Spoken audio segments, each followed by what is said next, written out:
Hey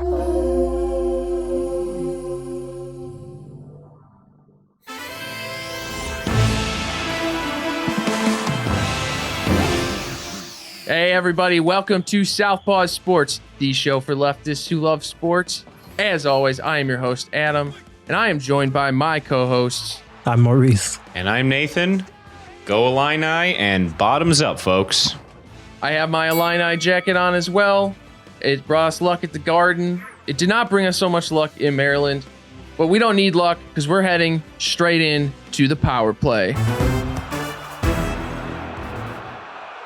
Well, like I said, it is Illini season. That means it is the NCAA tournament season. Like we predicted on this show, things have already become a total shit show. There are reports. The food is disgusting. Looks prison-like in this picture. The conditions at the hotels very restrictive. They can't leave their floors. They are not allowed to steal the rugs anymore.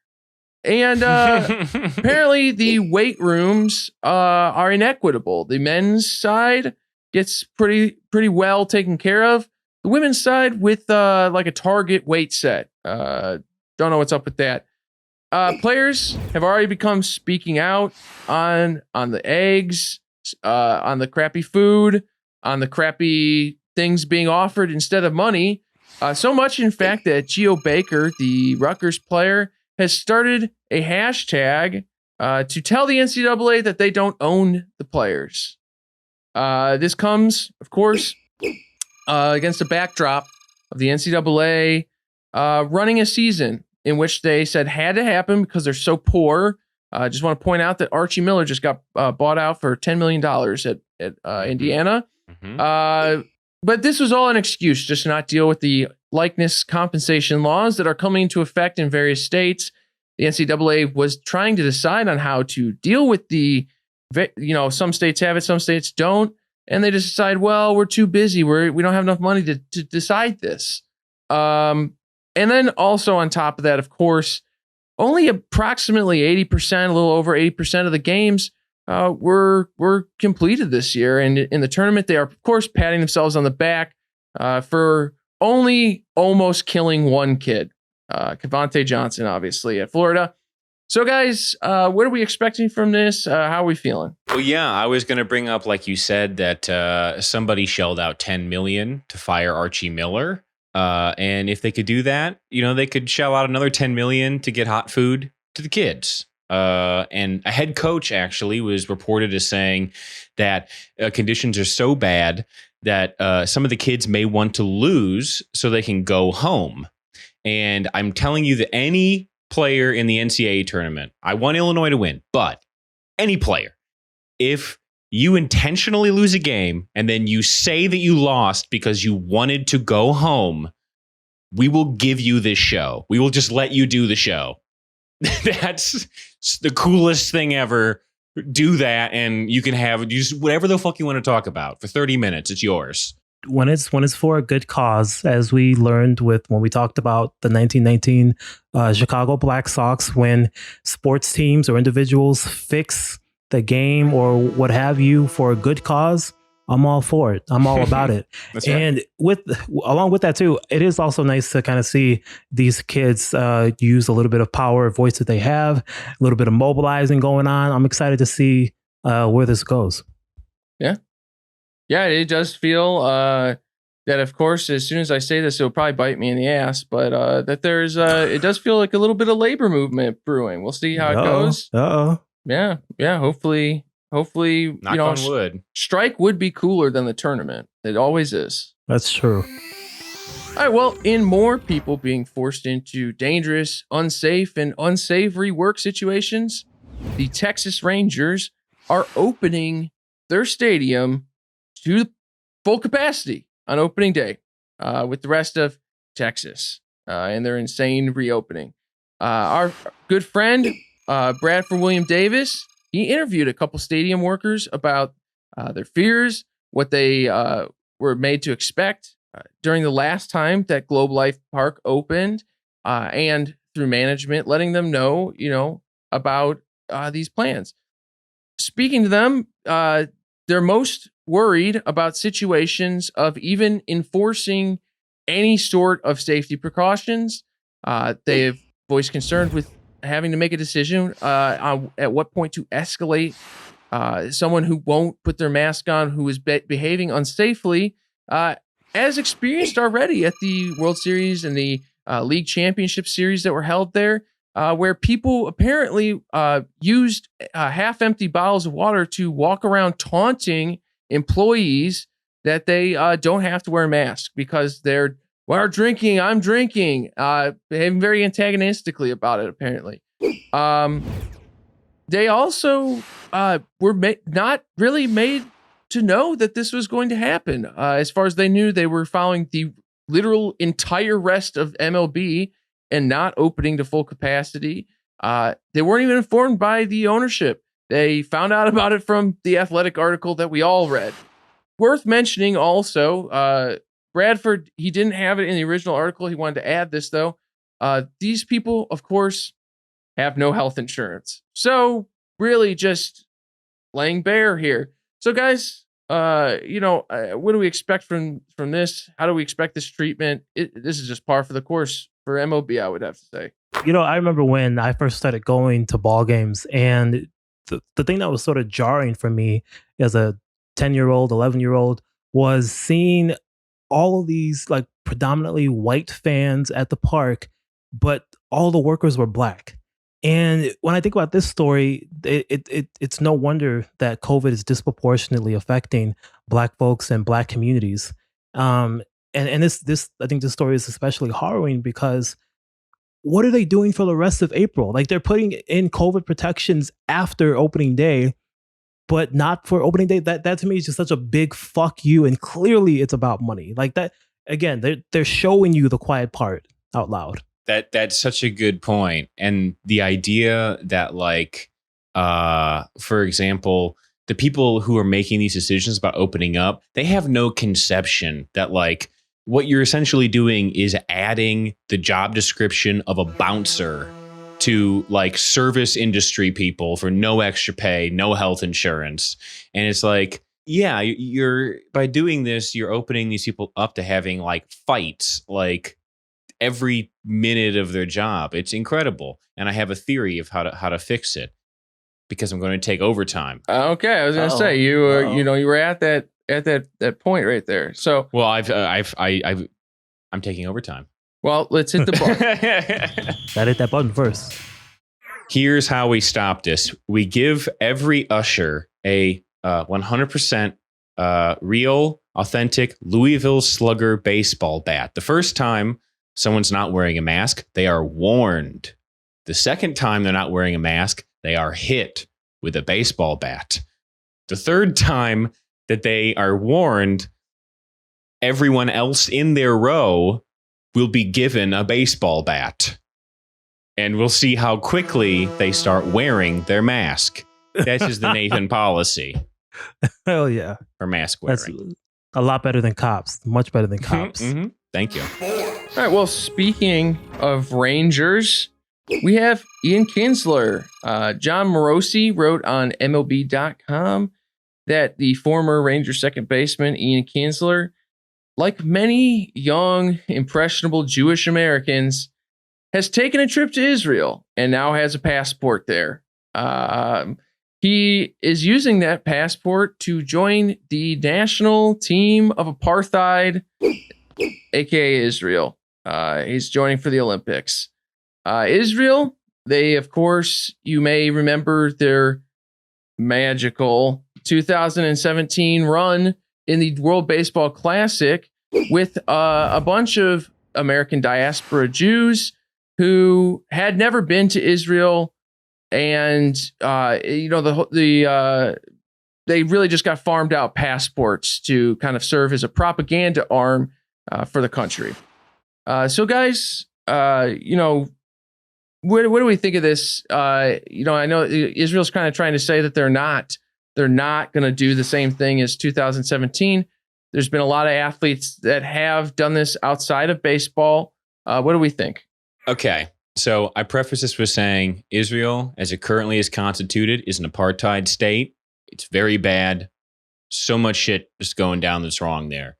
Also, I am a dumbass. And I will say, I didn't know Israel had a baseball team. I didn't know. And then I looked at the roster. All these motherfuckers are from California. Okay. Which I just, as a dumbass who doesn't have an overarching point on this one, other than to say that Israel is an apartheid state. I'm just saying, if I was having an Illinois team and all those motherfuckers from California, I wouldn't root so hard. Okay. That's how that's a stance for dumbasses on this one.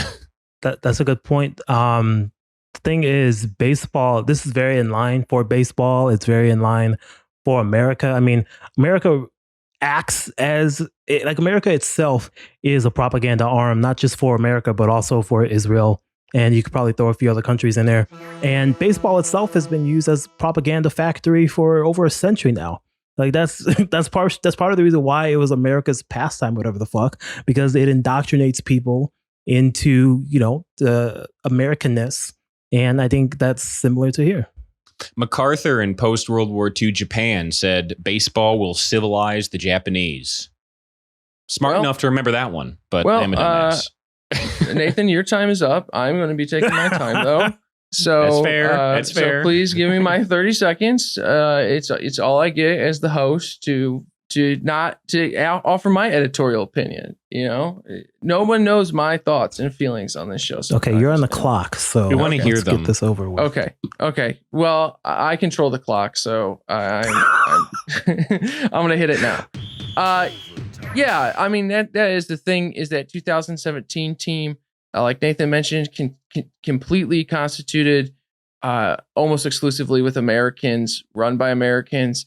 It really speaks to this kind of narrative that Israel loves to propagate among American Jewish communities, that you are not a real Jew if you don't live in Israel. You don't know what it's like to be Jewish unless you live in Israel. And that was very much the narrative that was presented during that run, was that these guys were learning how to become Jewish. And I find that very disgusting. I am not Jewish myself, but I have plenty of great friends who are Jewish that live in America, that have just incredible beliefs and are great people to know. And I just can't even imagine having that kind of force in your life where you are just indoctrinated with that kind of hatred. So, it's just a great bummer to see. I always thought Ian Kinsler was a great player, and I was willing to go to bat that maybe he should be in the Hall of Fame, but not any longer. All right, well, more dumbass baseball players. This time one that we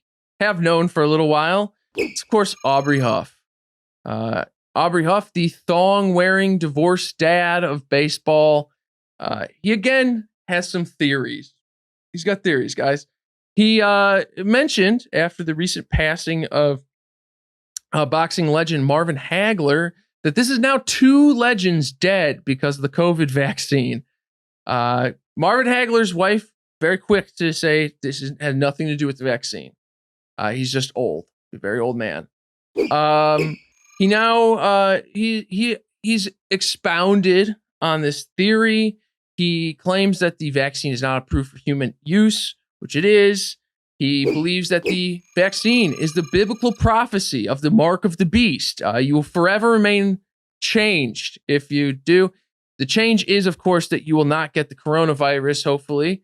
And then he kind of capped this one off with saying that he staved off the coronavirus through diet and exercise and pure virility, posting this picture of himself where he looks like Ben Roethlisberger if Ben Roethlisberger was getting stung by a nest of hornets and someone tried to kill them by smashing his face with a baseball bat. So that's vivid. Doesn't look great. No, it looks bad. Looks bad for 45, Aubrey. So again, before we open up discussion here, let's just remember, Aubrey Huff is a man who looks to Optimus Prime for guidance, as a male role model, as a source of morality in his life. So guys, what do we think of Aubrey's newest theory? I think it's wild that Aubrey Huff, Trump supporting alt-right extraordinaire, all of a sudden cares about black people dying from anything. And the thing is, like, when it comes to, maybe not believing in the vaccine, black folks, I've heard this a lot from black folks, and I get it. Like, that makes sense based on the very the very anti-black racist history of and present day of the United States medical industry. It makes sense why black folks would be distrusting, but a rich white dude like Aubrey Huff, what pushes a man like that into anti-vaxxism? I don't understand it. Well, I wish that the vaccine were lethal, but only for Aubrey Huff. I wish a scientist would come out and he'd be like, you see, when a man has a brain that's so smooth, it's just globular, it's completely no ridges, then when the vaccine gets in there, it sees the brain as a coronavirus cell, because we all know that the coronavirus is a globular cell. And so it attacks the smooth brain of Aubrey Huff specifically, the smoothest brain of all, and kills him dead. Is this the Southpaw conspiracy theory of the week? Is that what this is? It might have to be because we don't have one later. So, oh man. Well, LeBron James, turns out he is not done crushing labor. We all know that he crushed the labor strike this summer in the NBA with his good buddy Obama. But now LeBron is officially an owner. He has joined the Fenway Sports Group. He has bought an undisclosed amount of shares. LeBron's purchase, though, does come part of a greater purchase within the Fenway Sports Group. Another venture capital firm, Redbird Capital, has bought $750 million worth of shares, which puts them at third largest shareholder in the company. Fenway Sports Group is a sports conglomerate. There's no other way to put it. They own a bunch of sports media properties. They own Liverpool, the Red Sox, among other teams. And they have begun exploring becoming not the first, but one of the only public offered companies, sports ownership groups. This, of course, I guess would alleviate their problems that makes them so poor that they have to trade Mookie Betts for nothing. But, they have said now that they got all this cash, they got this infusion, they might be going public. They have plans to buy like 6 more sports teams in every league. So guys, what do we think about this? It seems pretty ominous. LeBron's involvement obviously is to hide some kind of nefarious scheme. What's going on? Well, here's what's interesting. Like, to me, LeBron is the king of the normie libs. He's a perfect barometer for them, And of course, this would be his path because LeBron's had problems with owners in the past, but he thinks, like normie libs think, that the problem with owners is that they are bad people. And of course, LeBron, I'm a good person, and I think he is a good guy. He's altruistic, all these things, but he thinks because I'm a good guy, if I become an owner, ownership will become good because I'm a good guy. That's normie lib shit. He's the king of the libs. Look, we've covered on the show. We've all heard of Girl Boss. This is the first edition of Black Boss. We've got LeBron James, a guy, again, as Adam mentioned, is known for his anti-labor activism. And he's now becoming an owner. I think that players becoming owners could be a sort of a good thing if they then redistribute the power to players or to the communities. But that's not what's happening here. That's not what's happening at all.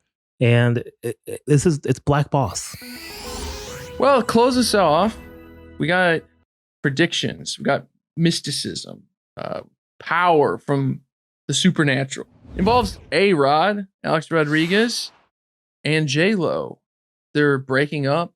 They're cutting off their engagement, which of course, big time Jose Canseco heads, such as myself, we already knew this would happen because Jose predicted it months ago. How Jose was granted this prophecy, we do not know, but it could have not just been motivated by his magic powers. It could have been motivated by his lusty thoughts. For J-Lo, he's clearly has some feelings for her because he's offering himself up as a man who will remain faithful and not have any money. So I guess the offer's on the table. There's some sort of rivalry, though, which may be feeding in more here between A-Rod and Jose. Jose is very concerned whether this is some sort of like rivalry that comes from their connection as two large, roided out men who hit many home runs. But they apparently attract the same kind of women because Jose is very fearful. He believes that his ex-wife, Jessica, will be hitting up A-Rod. Jessica has denied in the past that they are anything but friends. Jose has not been convinced, though. So, guys, what do we think of Jose's powers? We know that he hunts the Yeti. We know that he has many mystical adventures. How do we feel about them? I got to focus on A-Rod for just a minute because at some point we're going to have to do a longer segment on A-Rod's career and life because it's been a wild one. This is a dude who came into the league as one of the hottest prospects in the history of the world. He's on top of the world. He gets this big contract. Everyone starts to hate him. And then he goes to New York and they hate him there. And then he wins the MVP in 2007. The steroid thing comes out after 2007. Now he's at the bottom again. Then he starts to make a triumphant return in 2009 in the playoffs. Now he's on top of the world again. And then he gets suspended again. And now he's on the bottom of the world again. And then he retires and he tries to reshape himself in the media. Everyone loves him. And now he just got dumped by J-Lo. That's right. He did all the same things that Jose Canseco did, but he's beloved and Canseco is hated because he blew the top off of it. I think the suffering allowed Jose Canseco to tap into something powerful and primal in the universe. And Jose, is Illinois going to win March Madness? Please tell me. I need to know. It might hurt too much, Nathan, to know. Yeah, I don't know if I want to know. Yeah. That's for Jose to decide.